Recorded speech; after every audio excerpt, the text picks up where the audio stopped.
Hey, David. Hey man, how are you? I'm good, brother. How are you doing tonight? I'm good, man. I'm good. Yes, Could be sir. better. Yeah. Looking to get on many different levels. That's why I'm excited to talk to you about today. Great. Great. Well, I'm glad you said that as far as talking. I mean, so just so you're aware, just want to hit a few things before we get started.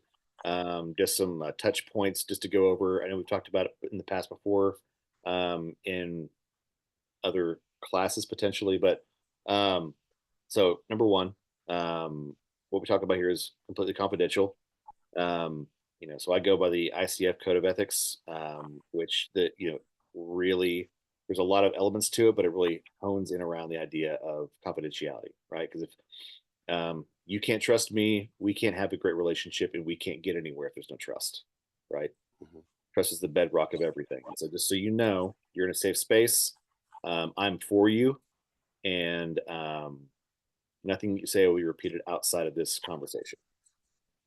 Sound good? Yeah, it does. I appreciate that. Yeah. And also as well, so I am recording. Are you okay with me doing that? I am. Okay, I absolutely am. Thank you. great, great. Um, and just so you're aware too, so coaching is a little bit more forward thinking as opposed to therapy. So the analogy that I always like to give is kind of a sports analogy. And essentially it's that therapy is something that if you have a broken leg, you're going to go to the doctor, right? You're not going to work with a personal trainer to learn how to win a gold medal at a 100-yard dash, right?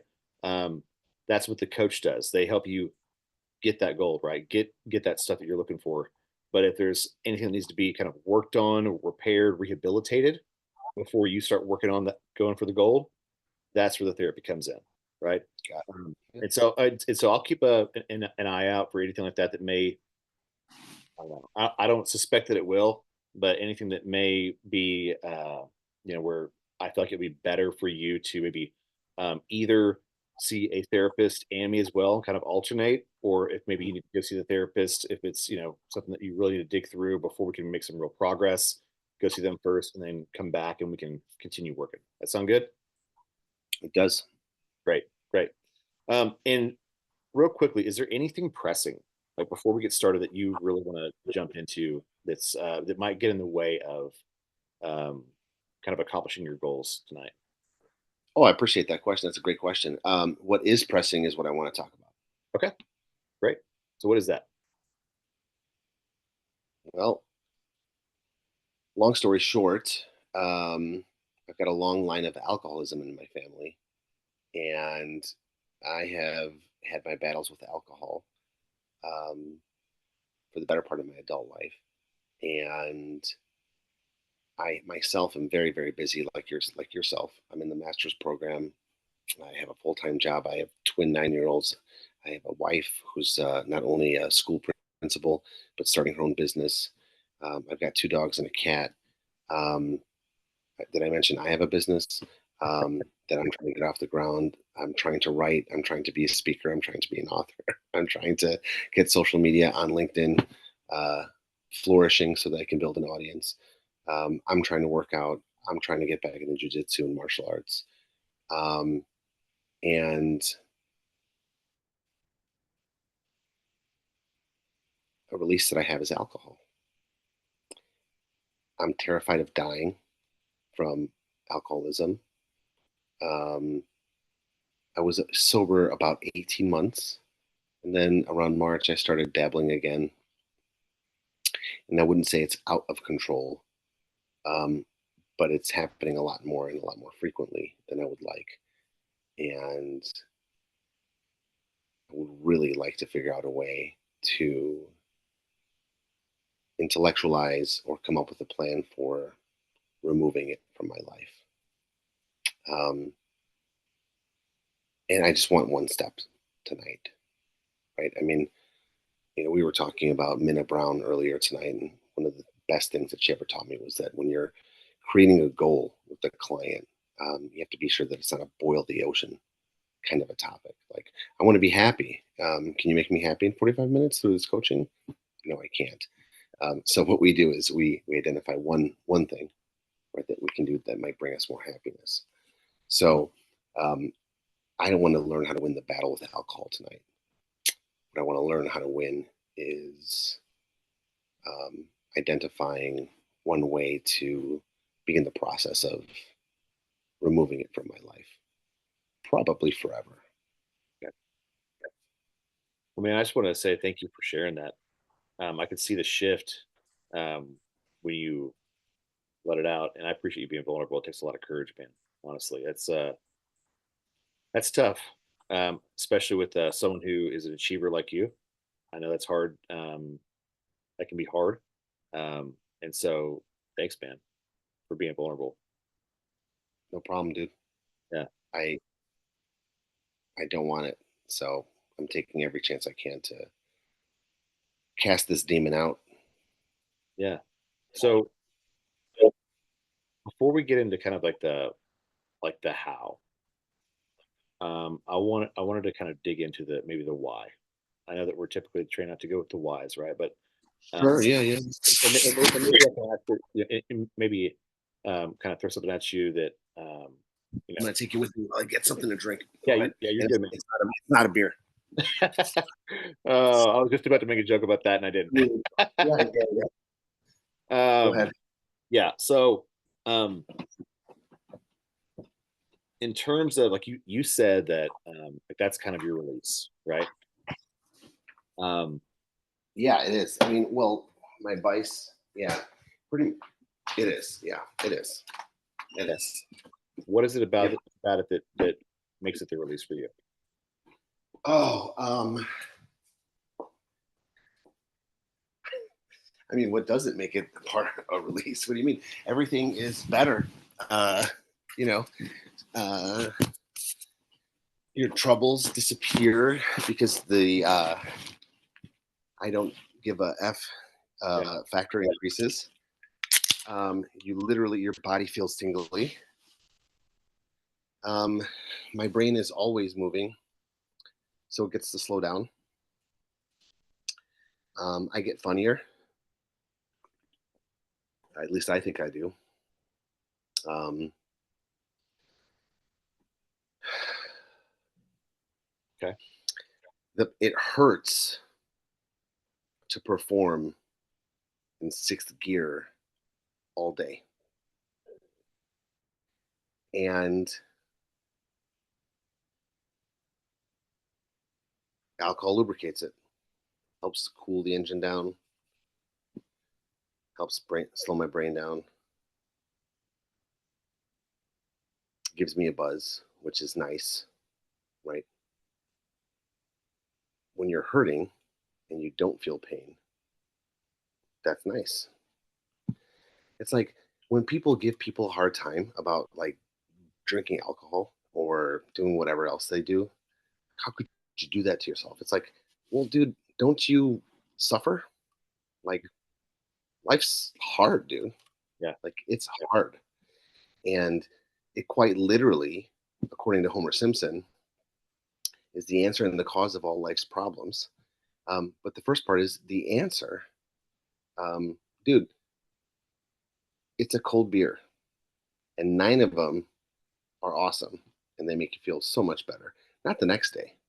yeah, And that's really, because I'm 42 now, that's really one of the major reasons besides dying and the disintegration of my marriage, being a bad example for my children, the disintegration of my health. That's really why I also want to talk about this today because I have to perform. I have to be 100% on point. I can't be waking up hungover. Like I got shit to do. I got to go to work. I got to drive the kids to school. I got to make sure the dogs are fed.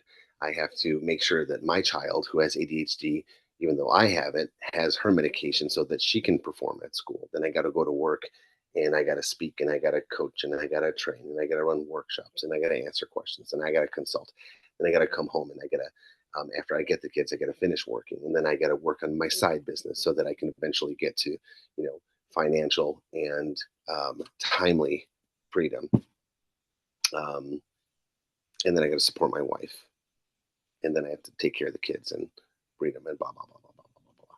So I can't be hungover because when my performance dips, everything suffers. Can't do it.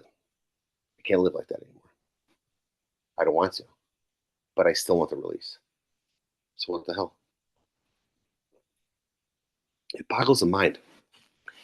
We can put a man on the moon, but we can't figure out how to make an alcohol that doesn't kill you, or like what are we doing here? Like fucking figure it out. Sorry, excuse my language. Oh, you're good. Um, so do you mind if I speak into that a little bit, just from Yeah, sharing a little bit about myself? yeah. So I feel like I'm looking at a mirror. Okay. Um, we have a lot of the same things going on in terms of like what we want, what we're doing, things like that. So when me and my wife were having a really difficult time, I didn't know what was going on. All I knew is I was trying to take care of, like, some financial situation that we were trying to work through. There were a lot of circumstances, but to get to the point, I was drinking about a half a bottle of whiskey a night. Okay, um, wasn't doing anything bad. I was just watching Cinderella Man almost every night, Hmm. drinking whiskey after everyone went to bed, right? Yep. Um, and so, well, it ended up getting to where I had like this weird pain, freaked me out because I'm like, dude, I was in my late 30s. I'm like, man, this is like, what's going on? I'm freaking out here, right? So I go to the doctor.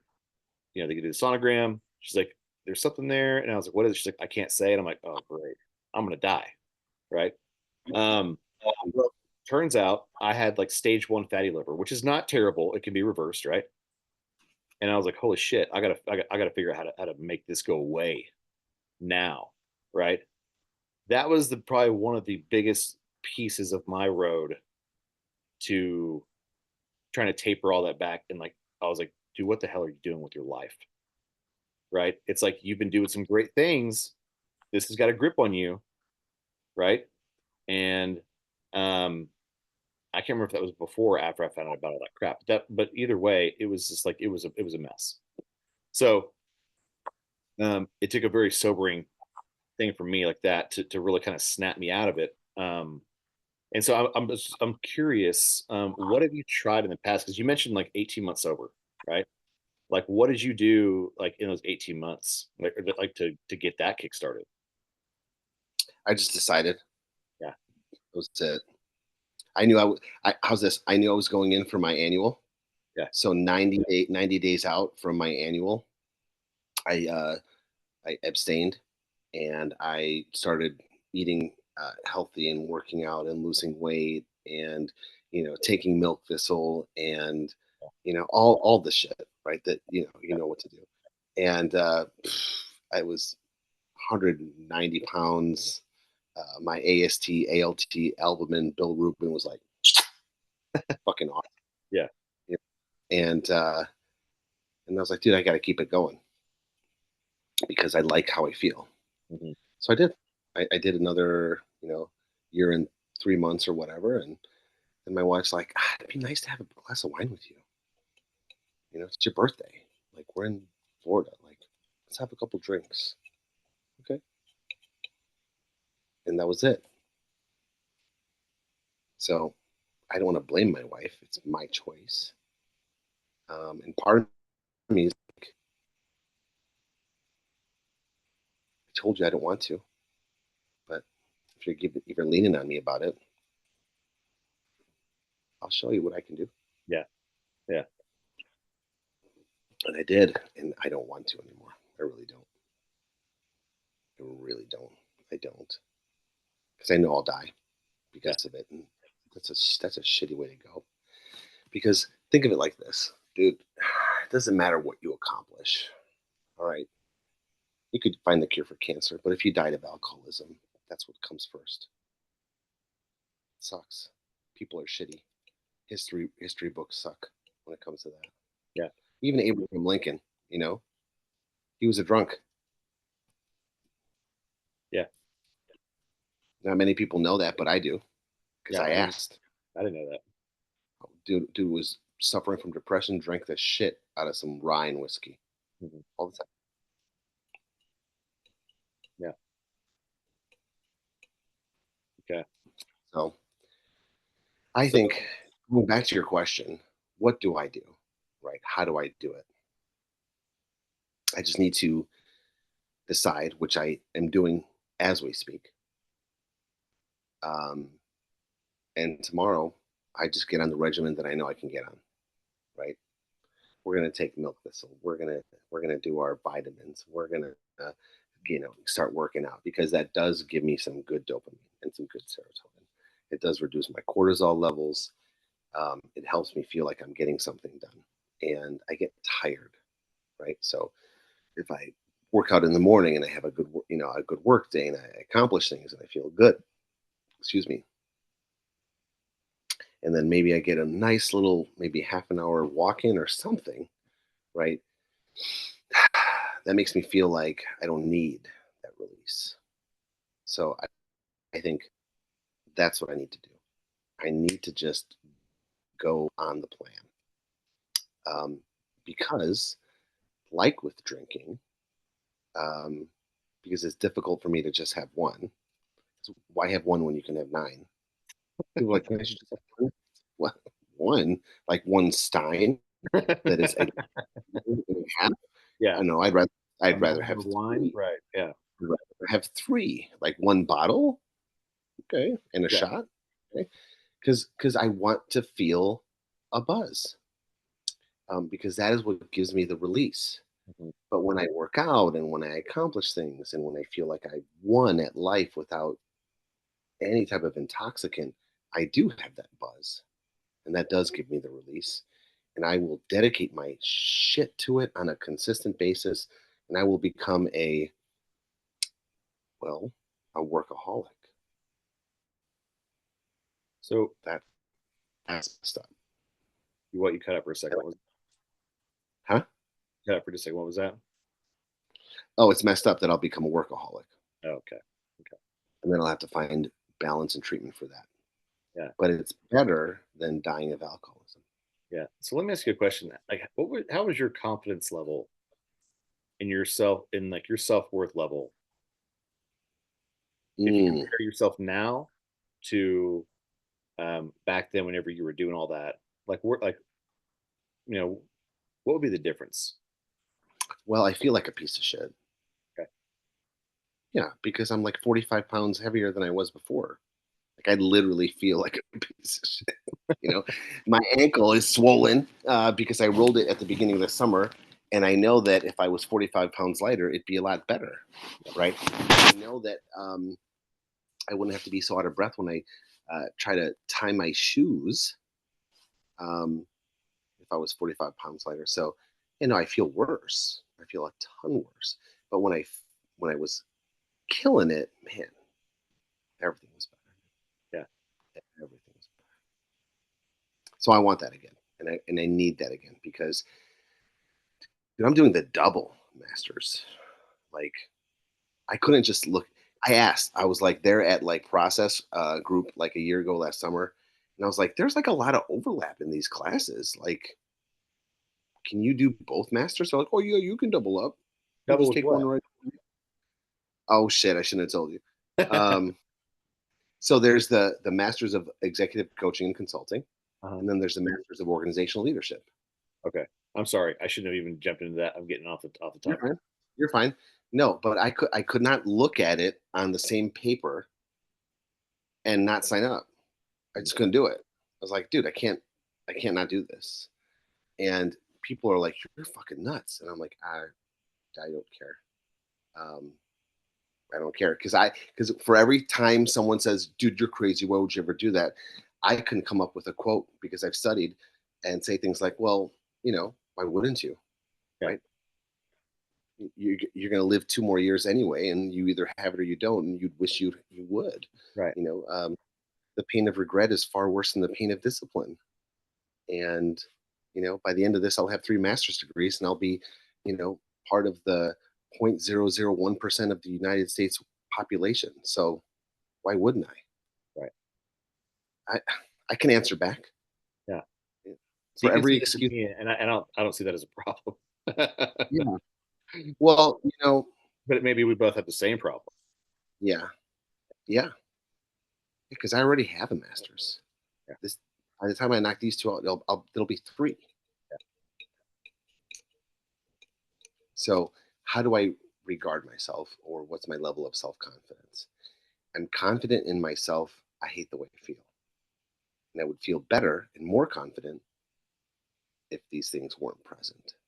Okay. So, instead of a beer tonight, I'm drinking a sparkling water. Good for you. And everyone's like, oh, well, that's nice. 0 calories, zero sugar, zero salt. But you know what the thing is? You drink it and it's cold, just like a beer. Yeah. And it still has that sting in the back of your throat, like a Right. Lone Star. Right. Um, And that's messed up.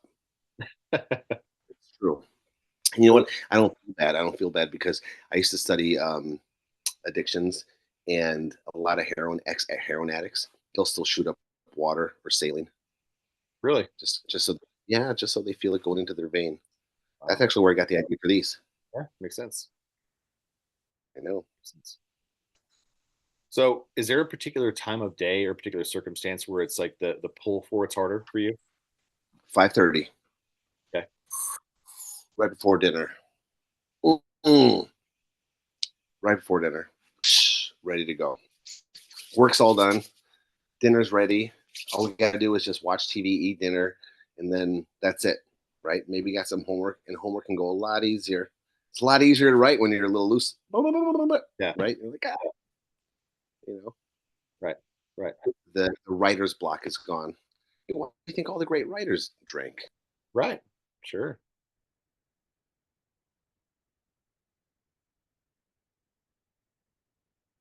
You still Come there? on, man. That's all bullshit anyway, though. Those are excuses. I'm still here. Okay. Go Um, ahead.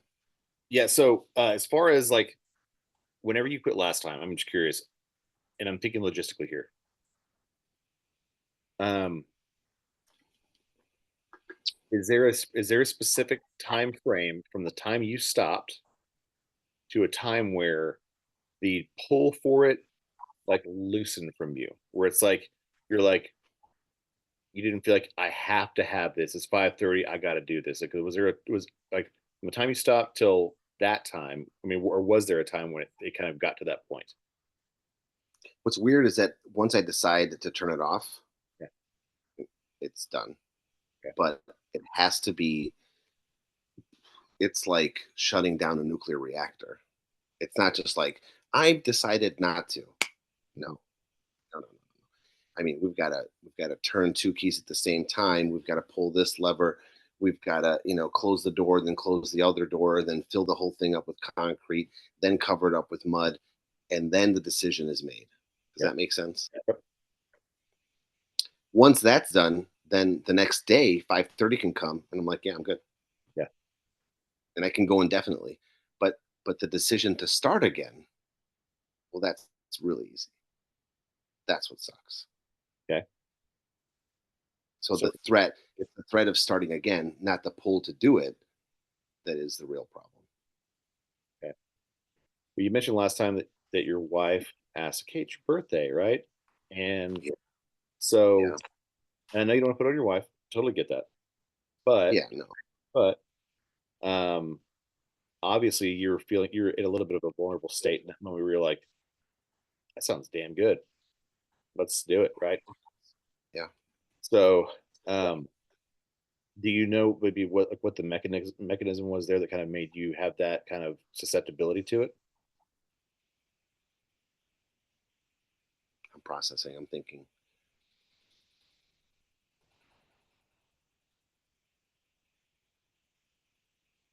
Yeah. Um, the lack of willing to accept that. Ooh, it's even hard for me to say it right now like that. I won't say it like that first. I'll say it second. But the lack of me willing to accept that I cannot have balance, and therefore I can't control it. That fucking, that really stings to say that out loud. But that's it. So I literally, I wish and seek to prove myself wrong. I can balance it. No problem. I can't. I haven't, which means I cannot. But because I'm an optimist, I'm like, dude, you got to have that growth mindset, dude. I haven't balanced it yet, right? Brene or Carol Dweck, whatever. That's all bullshit. I can't. Is what it is. Balance what? Oh, being a functioning human being and having one or two drinks on a Tuesday and that's it, instead of seven That's or what I thought. nine. Let me clarify. Yeah. Yeah, having a glass of whiskey, just a two-finger pour, Mhm. nothing big, and then night night. That's it. I mean, dude, like it's only 9:30, and three fingers is like what men do, and that's only one drink. So like, let's have three, and well, now you just had like nine shots, so that sucks. Yeah. Okay. So, what do you think would be a good next step in closing down the reactor? Yeah, so a lot of the steps have been taken today already. Probably the biggest one is having this conversation, uh, knowing that tomorrow I'm not drinking and I'm working out. So the next step is actually like quite literally like planning out my um, the vitamins I'm taking tomorrow morning. What I'm having is a meal, so I'll fast because whether you know this or not, but fasting is really good for detoxing the liver and getting rid of fatty liver disease. Um, so I'll fast, take my vitamins. I will do a ketogenic diet, so I'll have eggs and broccoli for lunch, which I love. It's like my go-to meal. Um, then I'll work out. I'll lift weights. I'll do chest and shoulders tomorrow, which I love. I'm a man. What man doesn't like doing chest and shoulders? You know what I'm saying? Yeah. Yeah. And then the day after tomorrow, dude, I'll do back and biceps, and I'll be super happy. I'll shy away from legs, so I'll do deadlifts instead, and maybe knock out a couple squats because I'm a wuss. Um, but dude, that's 3 days right there. Yeah. It's pretty solid. We hit all major muscle groups, and by Thursday, I'm smooth sailing. I can go another year. Okay. From So, I made up my mind now. yeah. How can I support you in all this? Yeah, appreciate it. I would like to say, um,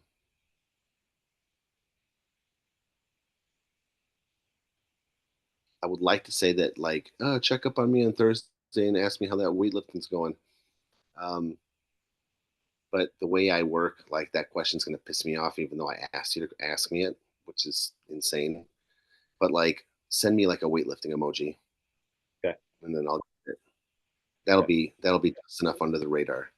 Is there a certain time? 5:30? Yeah, 5:15 actually. Okay. Yeah, Yeah. And I will. I'm not just saying that because of the what we're doing. Um, appreciate that. because I know it's